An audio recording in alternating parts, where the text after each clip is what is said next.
afternoon, everybody. Upon taking office, I declared that America is a friend of each nation and every person who seeks a future of peace and dignity, and that the United States was ready to lead in pursuit of that future. At the beginning of my administration, I stated that it was our policy to actively and aggressively seek a lasting peace between Israel and the Palestinians, as well as a comprehensive peace between Israel and all of its Arab neighbors. And to support my outstanding Secretary of State, Hillary Clinton's leadership, I appointed a special envoy and one of our nation's finest statesmen, former Senator George Mitchell, to guide our efforts. As I've said many times, our goal is a two-state solution that ends the conflict and ensures the rights and security of both Israelis and Palestinians. And despite the inevitable challenges, we have never wavered in pursuit of this goal. I have met with Israeli Prime Minister Benjamin Netanyahu and Palestinian Authority President Mahmoud Abbas on numerous occasions. Between them, Secretary Clinton and Senator Mitchell have made countless trips to the region. Over the past year, both the Israeli government and the Palestinian Authority have taken important steps to build confidence. And with Senator Mitchell's support, Israelis and Palestinians have engaged in several rounds of proximity talks, even in the face of difficult circumstances. But we've always made it clear that the only path to lasting peace between Israelis and Palestinians is direct talks between Israelis and Palestinians. Tomorrow, after nearly 2 years, the parties will relaunch those direct talks. Today, I had a series of very productive meetings with key partners in this effort. I urged Prime Minister Netanyahu and President Abbas to recognize this as a moment of opportunity that must be seized. I thanked President Mubarak of Egypt and His Majesty King Abdullah of Jordan for their valuable leadership and for the support that will be necessary going forward. And I look forward to hosting these four leaders at a private working dinner at the White House tonight. I also want to take this opportunity to express our gratitude to many friends and allies, especially our quartet partners. And former British Prime Minister Tony Blair will be joining us as representing the quartet at the dinner this evening. The purpose of these talks is clear. These will be direct negotiations between Israelis and Palestinians. These negotiations are intended to resolve all final status issues. The goal is a settlement negotiated between the parties that ends the occupation which began in 1967 and results in the emergence of an independent, democratic, and viable Palestinian state, living side by side in peace and security with a Jewish state of Israel and its other neighbors. That's the vision we are pursuing. Now, I know these talks have been greeted in some quarters with skepticism. We are under no illusions. Passions run deep. Each side has legitimate and enduring interests. Years of mistrust will not disappear overnight.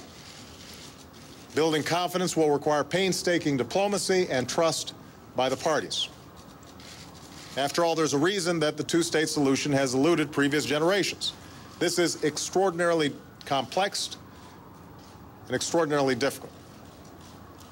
But we know that the status quo is unsustainable for Israelis, for Palestinians, for the region, and for the world. It is in the national interests of all involved, including the United States, that this conflict be brought to a peaceful conclusion. So even as we are clear-eyed about the challenges ahead, so too do we see the foundation for progress. The Israeli government and the Palestinian Authority are already cooperating on a daily basis to increase security and reduce violence, to build institutions and improve conditions on the ground. Among the Israeli and Palestinian publics, there is wide support for a two-state solution, the broad outlines of which are well known to both peoples. And even in the midst of discord, ordinary Israelis and Palestinians, faith leaders, civil society groups, doctors, scientists, businessmen, students, find ways to work together every day. Their heroic efforts at the grassroots show that cooperation and progress is possible and should inspire us all. In addition, Prime Minister Netanyahu and President Abbas are two leaders who I believe want peace. Both sides have indicated that these negotiations can be completed within 1 year. And as I told each of them today, this moment of opportunity may not soon come again. They cannot afford to let it slip away. Now is the time for leaders of courage and vision to deliver the peace that their people deserve. The United States will put our full weight behind this effort. We will be an active and sustained participant. We will support those who make difficult choices in pursuit of peace. But let me be very clear. Ultimately, the United States cannot impose a solution, and we cannot want it more than the parties themselves. There are enormous risks involved here for all the parties concerned, but we cannot do it for them. We can create the environment and the atmosphere for negotiations. But ultimately, it's going to require the leadership on both the Palestinian and the Israeli sides, as well as those in the region who say they want a Palestinian state.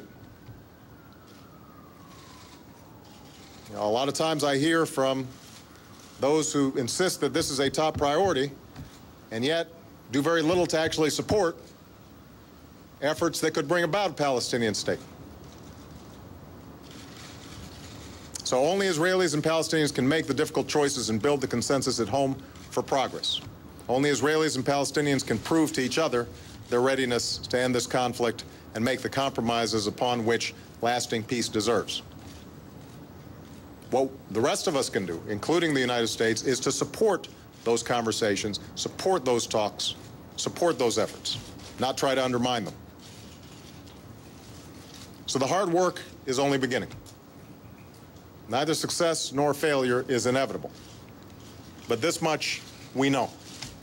If we do not make the attempt, then failure is guaranteed.